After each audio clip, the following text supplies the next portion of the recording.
تو اس نے ایک مرتبہ تو دیکھا کہ ایک بادل ہے جو کہ مستقل آپ صلی اللہ علیہ وسلم کے سر کے اوپر جو ہے وہ سایہ کیے ہوئے چل رہا ہے، اور مستقل آپ جو ہے وہ سائے میں چلتے چلے جا رہے ہیں۔ کئی دفعہ اس نے دیکھا کہ وہ بادل ہٹ گیا تو دو فرشتے آ گئے جنہوں نے آپ صلی اللہ علیہ وسلم کے اوپر سایہ کرنا شروع کر دیا۔ تو یہ اس نے یہ رپورٹ کیا کہ جی مستقل جاتے ہوئے بھی اور آتے ہوئے بھی میں نے ان باتوں کا مشاہدہ کیا۔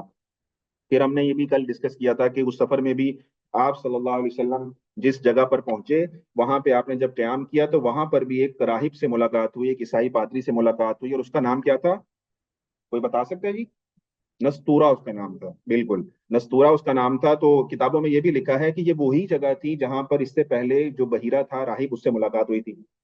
کہتے ہیں کہ وہ پچھلے سفر میں وہ موجود تھا، لیکن اس سفر میں وہ اس کا انتقال ہو چکا تھا، تو اس کی جگہ جو راہب آیا تھا وہ یہ نستورا تھا۔ تو وہیں پر دونوں ملاقاتیں ایک ہی جگہ پر ہوئی۔ بہرحال اس میں مختلف کتابوں میں مختلف اقوال لکھے ہوئے ہیں۔ بہرحال اس میں بھی نستورا راہب کے ساتھ، جس کا نام نستورا تھا، اس سے ملاقات ہوئی آپ صلی اللہ علیہ وسلم کی، اور اس نے بھی عجیب و غریب جو ہے وہ باتیں کی، اور اس نے بھی پہچان لیا آپ صلی اللہ علیہ وسلم کو، اور جس درخت کے نیچے آپ صلی اللہ علیہ وسلم تشریف فرما ہوئے تو وہ بڑا حیران ہوا، اور وہ بڑے عرصے سے ایک انتظار میں تھا کہ اس درخت کے نیچے جو تھا، ان کی کتابوں میں یہ لکھا ہوا تھا کہ حضرت عیسیٰ علیہ السلام کے بعد اگر کوئی شخص اس درخت کے نیچے بیٹھے گا تو وہ نبی ہوگا۔ یعنی حضرت عیسیٰ علیہ السلام کے بعد سے لے کر آج تک اس درخت کے نیچے کوئی شخص نہیں بیٹھا۔ تو آپ صلی اللہ علیہ وسلم کیونکہ اس درخت کے نیچے جا کے بیٹھے، تو اس کو یہ کچھ نہ کچھ گمان ہو گیا کہ یہ کوئی خاص شخصیت ہے، یہ کوئی عام شخصیت نہیں ہے۔ تو وہ پھر چل کر آپ صلی اللہ علیہ وسلم کے پاس آیا، اور عیسیٰ علیہ السلام کی یہ بشارت جو تھی نبی علیہ الصلوۃ والسلام کو اس نے سنائی، اور اس نے پھر آپ صلی اللہ علیہ وسلم کو دیگر نشانیوں کی وجہ سے بھی پہچان لیا، اور ایک روایت میں آتا ہے کہ اس نے آپ صلی اللہ علیہ وسلم کے ماتھے کا بوسہ لیا، اور ایک روایت میں آتا ہے کہ اس نے آپ کے پاؤں کا بوسہ لیا۔ اور پھر اس نے کیا کیا، اس نے پھر نبی علیہ الصلوۃ والسلام سے درخواست کی کہ مجھے مہر نبوت بھی دیکھنی ہے۔ تو نبی علیہ الصلوۃ والسلام نے اپنے کندھے مبارک سے قمیص کو ہٹایا، تو دیکھا کہ وہاں پہ ایک مہر ہے جس پر نبوت کی مہر ہے۔ تو ایک یہ روایت میں آتا ہے کہ اس نے اس مہر نبوت کو بھی چوما۔ تو یہ آپ صلی اللہ علیہ وسلم کا سفر تھا جس میں ان حضرات سے ملاقات ہوئی، اور انہوں نے آپ صلی اللہ علیہ وسلم کو پہچانا۔ تو یہ میسرا یہ سارے حالات کو جو تھا وہ نوٹ کر رہا تھا۔ تو پھر آپ صلی اللہ علیہ وسلم کی ڈیلنگ جو بات چیت تھی وہ تجارت کی غرض سے اتنی صاف ستھری تھی کہ آپ نے اس جو سفر میں کسی سے کوئی جھگڑا نہیں کیا، بہت اچھے طریقے سے معاملات کو دیکھا، طے کیا، اور بہت زیادہ اس قافلے والوں کو نفع ہوا۔ تو خدیجہ الکبریٰ رضی اللہ تعالیٰ عنہ کو میسرہ نے واپس آ کے سارے حالات بتائے۔ اچھا، جب نبی علیہ الصلوۃ والسلام واپس تشریف لا رہے تھے تو حضرت خدیجہ الکبریٰ رضی اللہ تعالیٰ عنہ کو خبر مل گئی تھی کہ قافلہ جو ہے مکہ المکرمہ میں آج کل میں واپس آنے والا ہے۔ تو وہ انتظار میں تھیں، اور وہ اپنے گھر کی کھڑکی سے یا گھر کے صحن سے بہرحال دیکھ رہی تھی راستے کی طرف، تو دیکھا کہ یہ قافلہ آ رہا ہے اور آپ صلی اللہ علیہ وسلم بھی اس میں موجود ہیں۔ تو اس نے یہ دیکھا کہ حضرت خدیجہ الکبریٰ رضی اللہ تعالیٰ عنہ نے یہ دیکھا کہ کچھ ایسے بادل ہیں جو کہ مستقل اس قافلے کے ساتھ ساتھ ان آپ صلی اللہ علیہ وسلم کے سر کے اوپر چل رہے ہیں سایہ کیے ہوئے۔ تو وہ حیران رہ گئیں یہ دیکھ کے کہ یہ کیا ماجرا ہے۔ تو وہ یہ سمجھی کہیں میرا وہم نہ ہو، تو انہوں نے باقی خواتین کو بھی بلایا، اور باقی خواتین کو بھی یہ کہا کہ دیکھو جو مجھے نظر آ رہا ہے کیا تمہیں بھی نظر آ رہا ہے، یا صرف مجھے ہی نظر آ رہا ہے؟ تو باقی خواتین نے بھی اس بات کی تصدیق کی، جی آپ جو دیکھ رہی ہیں ہم بھی وہی دیکھ رہے ہیں کہ اس شخص کے اوپر جو ہے وہ بادلوں کا سایہ ہے۔ تو جب امیر اسلاط والسلام جو تھے وہ حضرت خدیجہ الکبریٰ رضی اللہ تعالیٰ عنہ کے پاس آئے اور ان کو سفر کا سارا معاملہ سنایا، تو آپ بہت خوش ہوئیں۔ اور لیکن اس وقت میسرہ جو غلام تھے وہ ساتھ نہیں تھے، یعنی کہ وہ ابھی نہیں آئے تھے حضرت خدیجہ کے پاس، پہلے آپ صلی اللہ علیہ وسلم پہنچ گئے۔ تو حضرت خدیجہ رضی اللہ تعالیٰ عنہا نے آپ صلی اللہ علیہ وسلم سے یہ فرمایا کہ آپ جائیے اور اس میرے غلام کو بھی لے کر آئیے، میں اس سے بھی ملنا چاہتی ہوں۔ یہ اصل میں ایک بہانہ تھا آپ صلی اللہ علیہ وسلم کو دوبارہ واپس بھیجنے کا، کیونکہ وہ یہ مشاہدہ کرنا چاہتی تھی کہ جو آتے ہوئے سایہ آپ کے ساتھ تھا کہیں جاتے ہوئے بھی ہے کہ نہیں ہے۔ تو جیسے ہی نکل کر آپ صلی اللہ علیہ وسلم دوبارہ تشریف لے کر گئے باہر، تو وہ پھر اپنی کھڑکی سے یا صحن سے دیکھنے لگ پڑی، تو انہوں نے یہ دیکھا کہ واقعی میں جو سایہ آتے وہ وقت بادلوں کا آپ صلی اللہ علیہ وسلم کے اوپر تھا، جاتے ہوئے بھی بعینی ہی ویسے ہی سایہ آپ صلی اللہ علیہ وسلم کے اوپر چل رہا ہے، اور آپ سائے میں چلتے جا رہے ہیں۔ تو وہ بہت زیادہ اس بات سے متاثر ہوئی۔ تو میسرہ نے آ کے جب نبی علیہ الصلوۃ والسلام کی ساری کارگزاری سنائی، اور یہ سفر کے سارے حالات بتائے اور یہ سارے واقعات بتائے، تو ہے خدیجہ الکبریٰ رضی اللہ تعالیٰ عنہ نبی علیہ الصلوۃ والسلام کے اس کردار سے بہت زیادہ متاثر ہوئیں، اور اس کردار سے متاثر ہونے کے بعد انہوں نے آپ صلی اللہ علیہ وسلم سے ان کے دل میں نکاح کی خواہش پیدا ہوئی۔ اس سفر کے بعد کہتے ہیں کہ